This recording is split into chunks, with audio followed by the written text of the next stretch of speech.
Hello and welcome to LFC Focus. We've got some very exciting transfer news for you this morning, starting off with the resurrection or potential resurrection of the Nabil Fekir to Liverpool deal. The news was broken by Dave Maddock last night in very exciting circumstances just after England had got knocked out of the World Cup. So if you were an England fan and you were down after the result, then I'm sure this perked you back up again. The reports suggest that Jean Michel Aulas, the Lyon president, the man who has been irritating Liverpool fans all summer with his hardline negotiation stances, has decided to reopen talks with Liverpool to help Nabil Fekir get his dream move. Now, it is understood that Liverpool will not deal on the original terms because of the hesitations over the medical. All the reports about, Jean Michel Aulas saying that he stepped out of the deal because Liverpool took too long and all that kind of rubbish, all of that was false. The report, according to Maddock, is that Liverpool were the ones who pulled away because of all these concerns over the medical. Jean Michel Aulas originally wasn't happy about that at all. He didn't like the idea of, having to renegotiate the deal, but he is now, because he wants to make sure that Fekir gets his dream move, and I'll come on to why that is later. He is willing to restructure the deal, let's say, and this is something that Liverpool would apparently be open to. They, not necessarily even a reduction of the fee. It's not like Liverpool are coming back in and saying, we want to pay less for Fekir. We want to take 20 million off of the original 53 million fee that we were going to pay for Nabil Fekir. It's reported that actually a simple restructuring of the payment and certain terms on how it gets paid and whether or not it does actually get paid to Lyon would actually bring Liverpool back to the negotiating table and make them open to actually dealing for Nabil Fekir again. I mean, apparently one thing that Liverpool would be interested in is a potential set of instalments paid over the full 5 years of Fekir's contract. Apparently he was contracted down to 5 years at Liverpool with £120,000 a week being his wages. Apparently, if everything was structured as a series of payments over that contract based on his fitness and whether or not he's actually able to play for Liverpool, that would draw Liverpool back to the negotiating table and they'd actually be interested in dealing at that, which I think is it's very positive news for Liverpool fans because we do all want to get this deal over the line. Now, with Jean Michel Aulas' reputation as a hardline negotiator, as someone who doesn't like to get deals done easily and likes to, bleed every last penny out of the clubs that he's dealing with, I can't expect this getting done anytime soon. While I think he does want to get the deal over the line because I think he has a reputation not just as a hardline negotiator, but as someone who doesn't deny his players their dream moves. And it's one thing that Lyon uses as a way to bring players into the club. They point to previous players who've got moves away from Lyon and say, if you really want to move somewhere else after you've developed at this club, we won't stand in your way and we will allow you to get that dream move. And that's why I think he wants to get Fekir to Liverpool, because it's all part of his reputation as someone who nurtures players, and he does have this whole thing about how he likes to be seen as a father figure to all the players at Lyon. So it's certainly, it's understandable that Lyon will want to get back to the negotiating table. However, like I said, I can see this one going all the way to the end of the transfer window because he doesn't want to be seen as, cowing to Liverpool's demands early on. Even if, 99% of the terms are agreed within the next few days or something like that, I think they will drag this out as long as possible. Probably not all the way to the end of the window because I think Liverpool won't want to muck around and they will want to have the player back and training for Liverpool by the time he comes back from his post-World Cup holiday, which will take him up until about 1 week before the season starts. So that's still only a few days before the window closes. But I think by the time he comes back, Liverpool will be very much looking to get that deal over the line very quickly. So, I think it will be very quiet what happens because we've known for a while that Liverpool do not leak anything about their transfers, really, especially when it comes to this Fekir deal and all the intricacies of it and the controversies around them dropping the deal and stuff like that. The last thing we can expect is people like Paul Joyce and, who else? Melissa Reddy to be coming out and just saying, oh,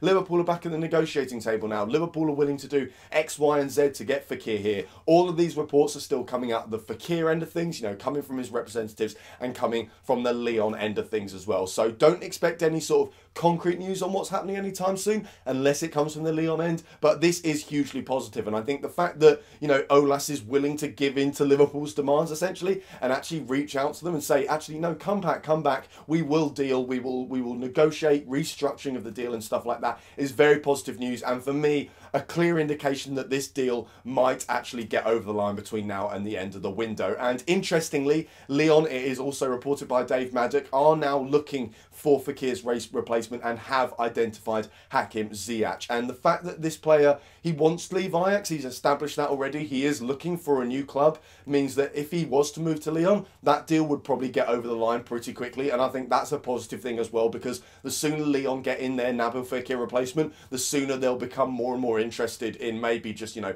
knocking 5 million quid off the first payment or anything like that, or doing whatever they can to make sure that Fekir gets his dream move to Liverpool. So all in all, very, very positive news, something to get excited about. But don't expect any concrete news anytime soon. But at some point, Liverpool may just spring a surprise on us and suddenly the deal will be agreed. But fingers crossed that one gets over the line sooner rather than later. So next up, some slightly less positive news. It was reported this morning in Italian news outlets that Liverpool had lodged a bid for Alisson, the Roma goalkeeper. It was reported that they put forward 60 million euros up front, plus an extra 5 million euros in add-ons. However, Dave Maddock, the Daily Mirror journalist who we've been able to trust on all matters Liverpool this summer, including that Fekir deal, has basically said that there has been no bid and no contact with Liverpool and Roma, or Liverpool and Alisson, over a potential move. Now, Liverpool interest apparently does remain minimal. It's mainly due to the 70 million euro price tag, or something even further above that. It's possible that Roma are even asking for something closer to 75 or even 80 million euros for the player. That's the main reason that Liverpool have just dropped all interest in the player. And despite the fact that Jurgen Klopp is now apparently considering his goalkeeping options, the fact that Mignolet is expected to leave the club this summer as well, Liverpool, I don't think, are really interested in Alisson at all. And I can totally understand that. I've said before that I'm not entirely sure about him as a top goalie. You know, certainly he might be an improvement on Karius. He had a very good season for Roma. But I think the prices that were being asked for him are the kind of prices that you'd really expect to pay for, you know, a De Gea or a Neuer or an Oblak or even a Courtois, you know, someone who's been proven at the top level for multiple years. Whereas I just think Alisson, you know, he might just have had a hot season, and it remains to be seen whether he can actually stay in the top league of goalkeepers for a considerable amount of time. So I can see why Liverpool have pulled out of this deal. Oh, it's also the fact that apparently the player prefers a move to Real Madrid anyway, and Chelsea and PSG are also apparently interested. The Chelsea one makes sense because apparently they are going to offload Courtois to Madrid this summer. He also wants to go to Real Madrid. The PSG one makes a little bit less sense. Maybe, you know, Buffon would be his mentor for 2 years before he becomes, you know, the unequivocal first choice goalie or something like that. But yeah, I can see why Liverpool have cooled their interest, especially if the other clubs like Real Madrid and Chelsea and PSG are interested as well, because even if, you know, Liverpool do step to the front of the queue, there's still going to be a bidding war there, and his price is probably going to end up going even higher. And I think Liverpool just think, why waste our time getting involved in a bidding war that we're probably not going to win when we can actually just go and find a better goalkeeper elsewhere? So, you know, if you are desperate for Liverpool to get a new goalkeeper and you're terrified of the thought of Loris Karius starting on the first game of next season, don't worry about this. Just because we're not going in for Alisson doesn't mean we're not going in for a goalkeeper. Like I said, the end of the report from Dave Maddock, I think it is, or it might be on the Liverpool Echo, does say that Liverpool are still considering their goalkeeping options. What we've been told for a while is that there is actually a disagreement at the very top level of the club about whether or not we should get a new goalkeeper. I think to be a fly on the wall on that transfer committee would be very interesting,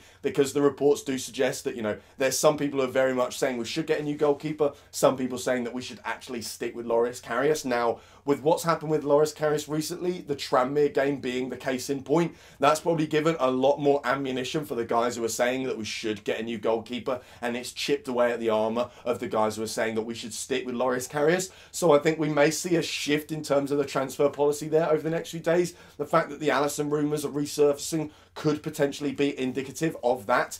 But I don't think we're going to get Alisson, but I do think we will start looking for more goalies. Fingers crossed it's someone good like Oblak, because personally, I can't really be arsed with a Pickford or someone of that standard, a Butland or a Nick Pope, or even like a Thomas Strakosha or anyone like that. I want to see Liverpool buy a top quality goalie, and I think if we do, then everyone will be absolutely ecstatic about that, but it looks like it is not going to be Alisson. Now, the final story of today, we already know that the Shaqiri deal is pretty much getting over the line at Liverpool. There are reports, I think it was yesterday, in the Mirror and in a lot of news outlets about the fact that Liverpool were looking to get the deal over the line.